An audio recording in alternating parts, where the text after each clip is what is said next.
was over, you're dead.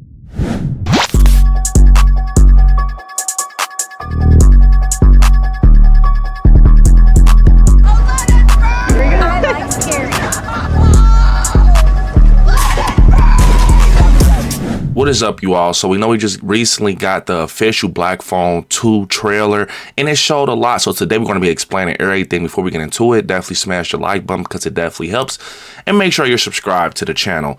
So to get into this trailer, we see a lot going on. We see that Finney has got older, Gwen has got older, and now things have ended up in a different spot where instead of it just being mainline Denver, it's like in a different area. I think it's Alpine Lake Camp, and we find out that 3 kids actually were killed at that camp. Obviously the grabber did it.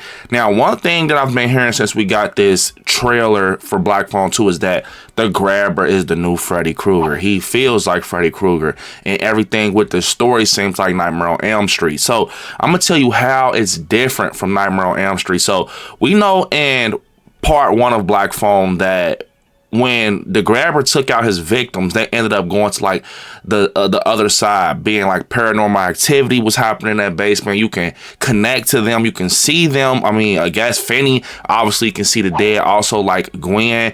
And one thing that I've noticed was that every time he was connected to the dead, it was through the Black Phone. Every time the phone rings, he's talking to Robbie, he's talking to the previous victims, and they're teaching him how to get out of this situation with the grabber. It's like the phone is the connection to the other side, right? And I kind of thought about it and put it together once I seen the trailer. Once you see him going to the store, we see that the phone says out of order, and he walks past the phone.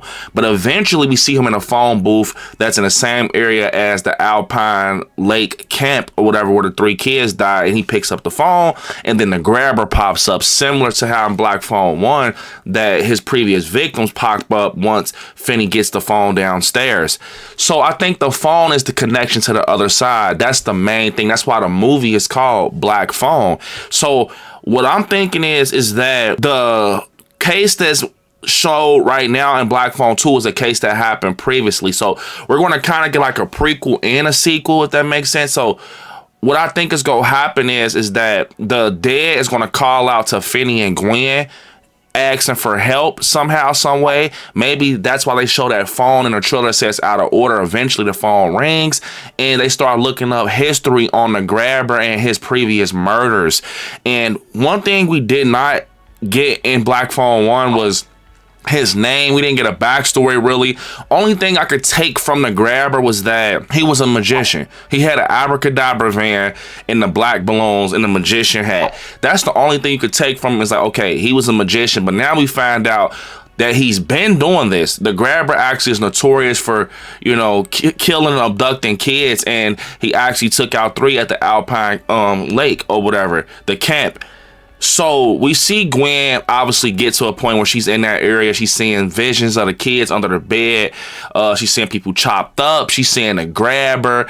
Now, the thing that makes it interesting is that this phone that's out there near the camp, when we see Finney get the phone, he says, "You're dead." And then the grabber says, "You should know it best, Finney. You know dead is just a word." So when he said that, it made me think, okay, that's what they're doing. They're actually showing us what this movie's really about, being the Black Phone, where his victims can connect to the other side through the Black Phone with Finney. And that's why the grabber told him, like, "You should know it best. You were talking to the dead in my basement, so you know dead is just a word."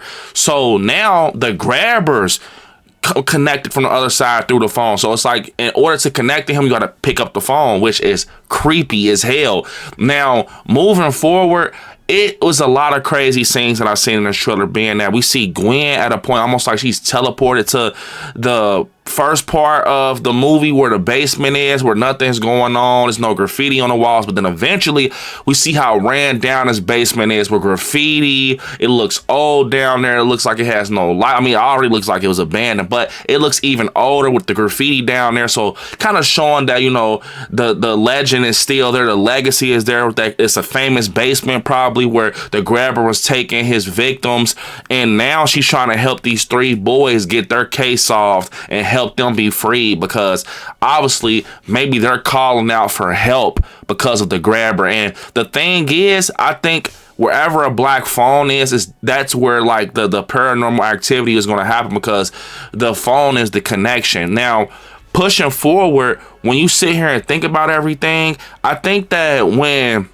you see that how Gwen has this gift and she has these visions that help her, I think that the grabber's going to be able to manipulate her through them, because now he's on the other side. He knows she has this gift, obviously, because we see at a point he's coming for Gwen. He's actually coming for her and the things that she's doing and everything that's happening with her. I think the reason that they're going back also is because everywhere the grabber, now that he's on the other side with the black phone connection, his like entity, his presence, his spirit is in that area. So they're going to have to find a way to get rid of him, because he's still possibly torturing those kids from the other side, because we know not only the grabber is on the other side, but his previous victims from that area are connected to that black phone also. So they're a part of that paranormal activity. But the grabber is just being a grabber. He's like demonic, obviously. He's a killer, a murderer, and all that. Now, I think that that's what's going to separate him from Freddy Krueger, is that Freddy,